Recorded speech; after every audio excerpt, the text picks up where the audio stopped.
Hey there, welcome back to another video. This time around, it is my review of the 1997 animated film Hercules. Now, before I get around to sharing more of my thoughts on this film, I would like to give a special shout out to Sean for requesting this review. And if there's another film, TV show, or topic that you would like to see me discuss in the future, feel free to donate to either my PayPal or to my Patreon. The link to both is in the video description down below, and I will try to get to your request as soon as I possibly can. Now, Hercules is one of those films that I definitely do have some nostalgia for.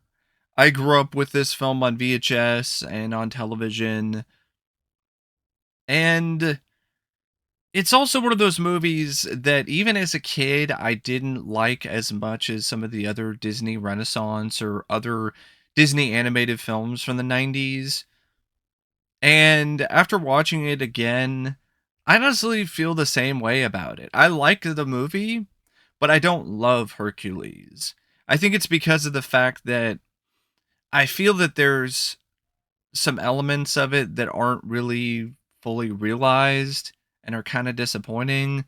And it's one of those Disney films that even from the animation perspective, other than like a few set pieces, it's also not as grand or as amazing as some of the animation in some of the other films from this same time period.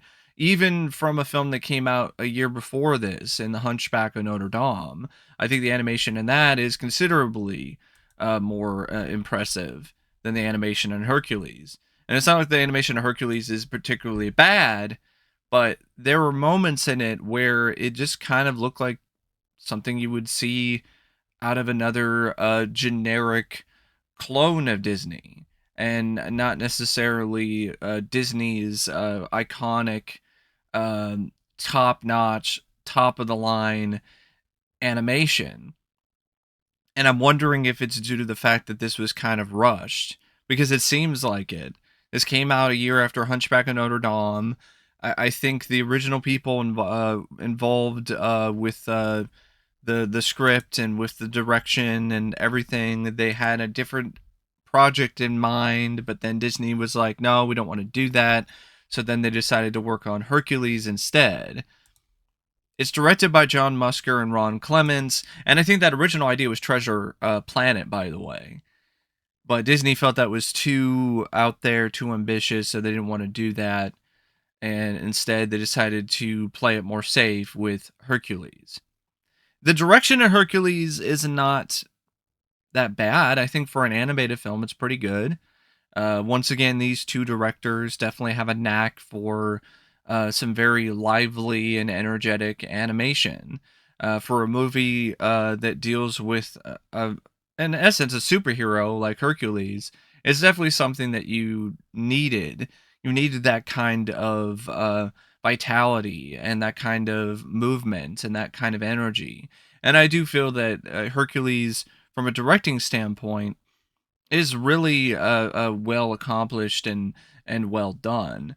The two already showcased that they were some of the best in the business when it comes to directing animation in their previous projects for Disney, and Hercules is no exception in terms of the way that they set up the shots and they frame the shots, and they utilize different sort of camera angles and perspectives to really emphasize certain aspects of the animation, and to really, put yourself in the shoes of Hercules when it comes to the various different action sequences and action elements, as well as really showcase the just wondrous and just beautiful and just absolutely astonishing set pieces in this film, like Mount Olympus and Hades and so on and so forth, or Thebes. Like, this is a movie that definitely does have some moments of pure eye candy, and I feel that the direction definitely does emphasize those moments very well. The script by Ron Clements, John Musker, Donald McInerney, Bob Shaw, and Irene Mecci. In a lot of ways, this screenplay, I think, it's definitely got some serious merits to it. For one, I think the overall saga of Hercules, the overall arc that they set up, is actually pretty solid, is pretty good. Like the whole opening with the gods on Mount Olympus and Hercules being born, and then having Hercules turn mortal by Hades and his minions, and then Hercules being adopted by these humans. It definitely is something that's very much a parallel to Superman, and I think that was intentional. Um, but technically Hercules did come first, so in a lot of ways Superman is kind of borrowing story elements and story beats from the Hercules legend. But you couldn't help but kind of see the Superman influence when it comes to this script, with the couple that adopt Hercules, that are essentially very much Ma and Pa Kent, who give Hercules lessons about life and show him what it means to be human and his place in the world and keep his heritage a secret until things really start to come to a head and they can't keep it a secret anymore, and then he decides to go off on his own to try to find his true heritage. But it still works because it does a great job making you sympathize with Hercules when he's feeling out of place, when you see the scene where he's just trying to fit in, and because he can't control his strength and he is different from those around him, he causes all this chaos, and people call him Jercules and they're all upset at him, and you legitimately feel for him and you understand his plight and you understand why he decides to go off on his own and leave his family to try to figure out who he is and how to control this strength of that he's been endowed with. And when he first realizes that Zeus is his dad, I thought that was handled well when he goes and prays to Zeus and then the statue comes to life. And at first he's freaked out by it, but then he ultimately uh finds it to be a rather endearing and heartfelt moment between him and his father. And Zeus gives him the information about what he needs to do in order to become a god so then he can rejoin his father and his mother and all the other gods in Mount Olympus. He has to show that he can be a true hero. Tells him to go find this trainer of heroes in Phil. And the typical sort of stuff with Phil, where initially he doesn't want to work with Hercules because he's worked with all these other heroes and they didn't cut it. And eventually, though, he relents thanks to some help from Zeus to help Hercules. And I think the overall banter and the connection between Phil and Hercules is pretty strong. But a lot of what makes this script entertaining and engaging and fun is Hades. Like the writing of Hades is amazing. Like this is such a genuinely charming and charismatic and entertaining and funny villain. Like this is a very great a bit of character writing when it comes to the Hades character.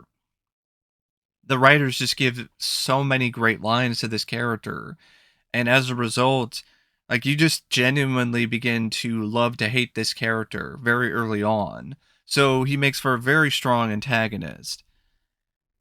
Hercules is a fine protagonist, but arguably Hades is the one that's given like the best lines and the best moments and the most memorable bits throughout the film. Hercules is kind of very much, I wouldn't go as far to say he's like an NPC or he's just very bland, but he's not really that interesting. You sympathize for him, but once he perfects all of his skills, the most interesting thing about him plot wise is his romance with Meg.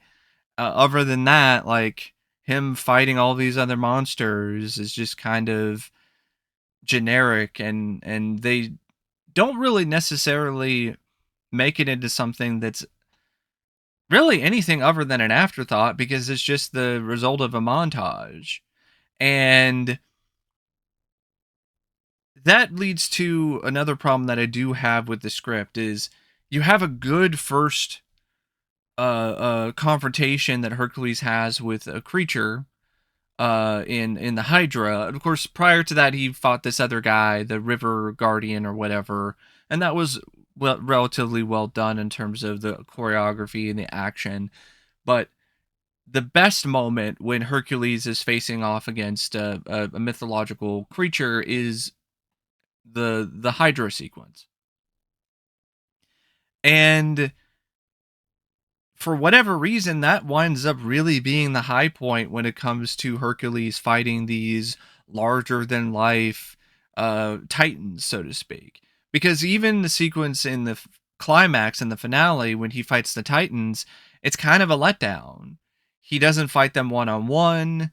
He barely fights them at all, and it seems like they're defeated way too easily. He just grabs the tornado titan, uses it to suck up all the other titans, and then throws them into space and they explode. It was kind of like there wasn't really a lot of extra thought put into the titanic battle between Hercules and these titans. And it's disappointing because the script did such a good job building up to that, building up anticipation with the way that things were written with the oracles and all this other stuff. And then when you actually see it happen, it's kind of forgettable, to be honest.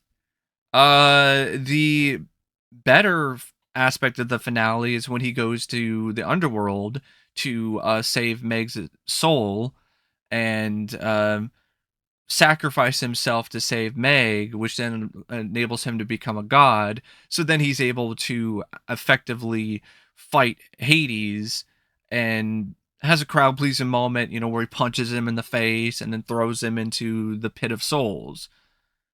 But even that is not as good as it could be. I would have liked to have seen maybe a bit more with Hades in terms of him putting up more of a fight. It just felt like even that was just a little too easy. So it's almost like the script, despite how many writers worked on it, they just kind of ran out of steam and just were maybe on a time crunch, and so they just didn't really go that extra step or go the distance when it comes to the screenplay, when it comes to a lot of these elements. But there are elements in it that really work very well. The romance between Hercules and Meg, for instance, I thought that was sweet and charming, and that was definitely a highlight. I think Hades, anything involving Hades, is awesome and is great and is a lot of fun to watch. And I do think that there's a lot to like here, but there's also a lot of elements that are just not as well done as they could have been. They didn't really build as much muscle or flex their muscles as much. Even the whole training sequence when Hercules is training with Phil, it seems like he becomes more experienced and more of a expert also way too quickly. So that's just there's a lot of stuff in this script where it just feels like things progress too fast and it should have taken a little bit more time. And I think maybe part of the reason why things were progressing so fast is because of the time crunch when it comes to the story and writing the script, or it's just due to the fact that maybe they were just trying to create a film that was just more fast paced in general. And that's fine, but I think a lot of the better and a lot of the best Disney animated films, they take their time to flesh out the characters more, to build things up, and the payoff is usually a lot more efficient. And I didn't necessarily get that with Hercules. I felt the payoff wasn't nearly as satisfying as it could have been.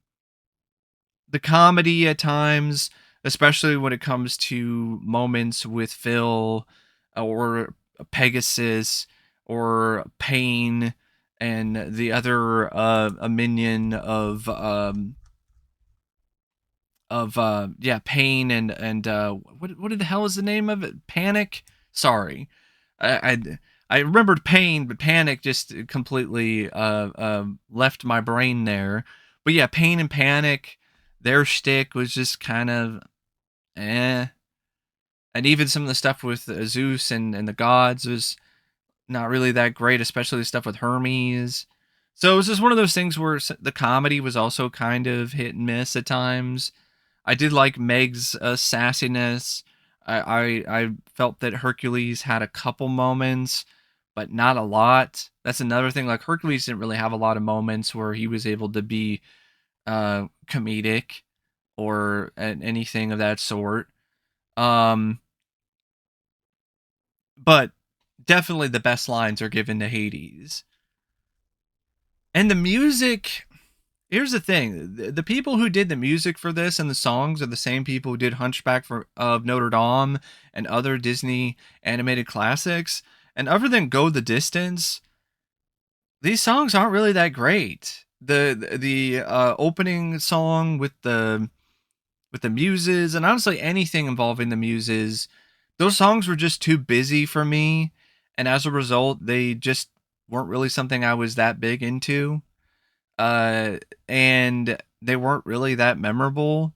Meg's song is just kind of there. I'm surprised Hades didn't have a song. That was really kind of surprising to me. Phil's song, not the best, in large part because Danny DeVito is not really a good singer. So there's in Hercules, okay, you got Go the Distance.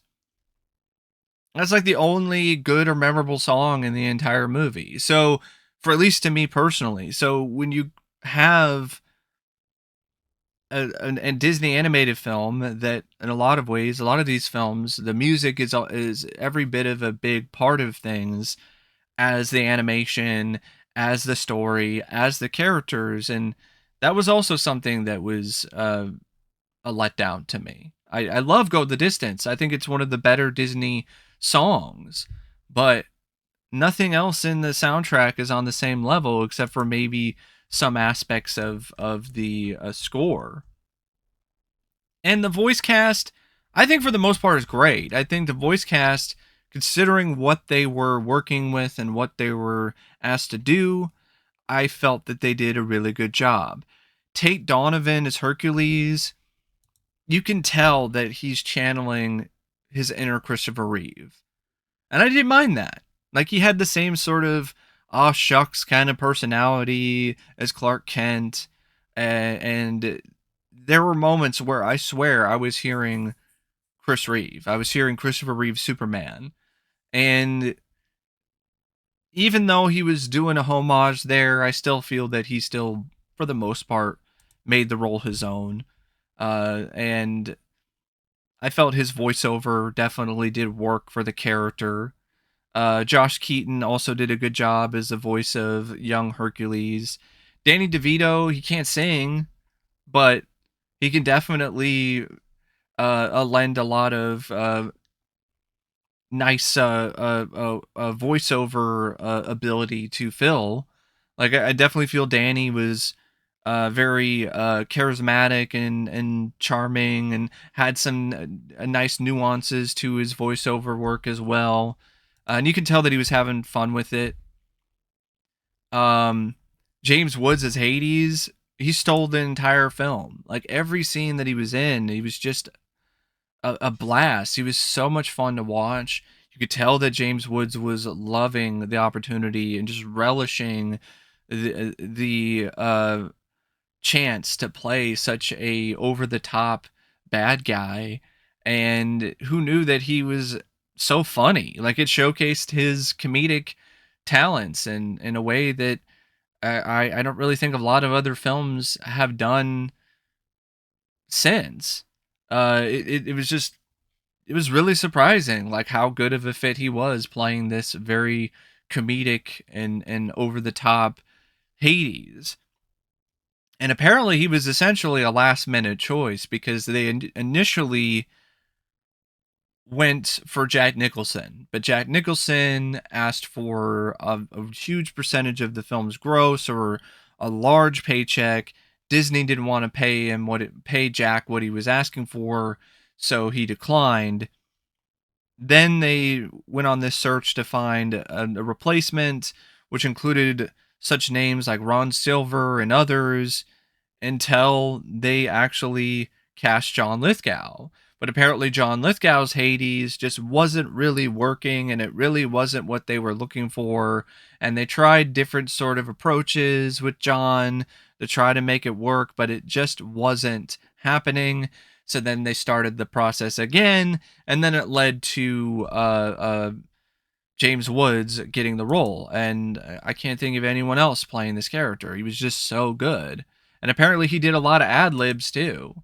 So there's a lot of improv in this, and it just shows that James Woods was a far more talented and multifaceted actor than people might have realized.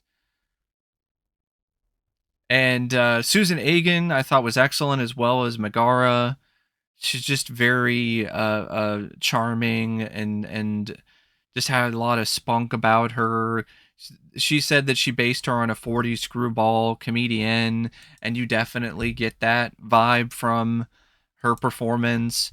And I felt that she had some really good chemistry with James Woods and Tate Donovan. Rip Torn was a nice addition to the voice cast as Zeus. Definitely had a certain bellowing and booming voice that really lent itself well to Zeus. Samantha Eggar was fine as Hera in the little bit that she had. The muses I wasn't as big on. Bobcat Goldthwait and Patrick and Matt Frewer as Pain and Panic. They were fine, but their shtick was just not really anything that I found to be that funny. But the voiceover work wasn't really bad. And you even had like Hal Holbrook, who voiced Hercules's adopted father. So it was nice to hear Hal Holbrook in a Disney movie. That was cool. You had the three fates who predicted Hades' attempt to conquer Olympus: Amanda Plummer, Carol Shelley, and Patty Edwards. I thought the three of them did a really good job. Paul Schaefer as Hermes, not so much. I don't really think that was really that great. Jim Cummings, he voiced a fair amount of. He voiced Nessus. I think he also voiced a couple other characters in the film. Keith David did a voice as Apollo, but Apollo like barely has any screen time. But it was cool to hear Keith David. Um, and of course Frank Welker is Pegasus. He did some good work there. Um, but yeah, it's overall it's a pretty good voice cast. Um, the editing by Tom Finnan I thought was pretty good, especially when it comes to the various different sequences involving Hercules fighting these monsters or these beasts, and the montages and the musical numbers. The editing really did fit well with the overall energy of the direction.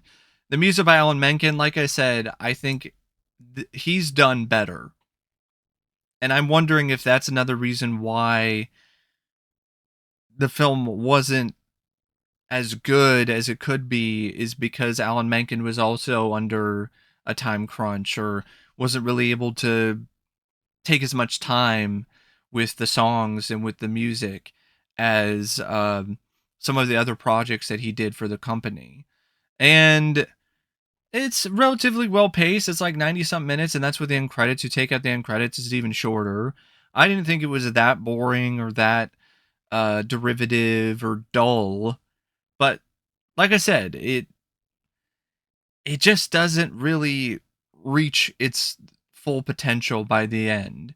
It has these good ideas. Like I love some of the satire elements, like the satire of consumerism and celebrity culture when Hercules becomes huge and he's all over all kinds of merchandise. And there's some fun little meta things like when Hercules is posing for a vase and he's wearing the skin of Scar from the Lion King. You know, he's wearing a lion skin. Uh that was a nice little meta callback. But it is a story that is for the most part kind of predictable, so that is another element of it that makes it come across as a little more generic than maybe some of the other Disney animated films from this time, or even afterwards, like Treasure Planet or Atlantis, or even Tarzan. And yeah, I like the movie, but I can definitely see why audiences at the time they weren't as enamored with it as they were with some of the other Disney animated films.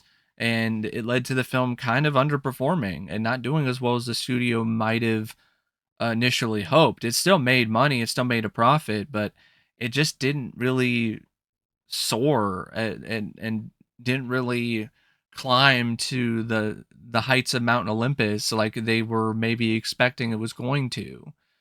But it's still a film that I I enjoy. I have fun with it. I do enjoy the movie. I do think that there's a lot to like about it, but I just feel like it's lacking in some areas, and I feel that it could have been a lot better.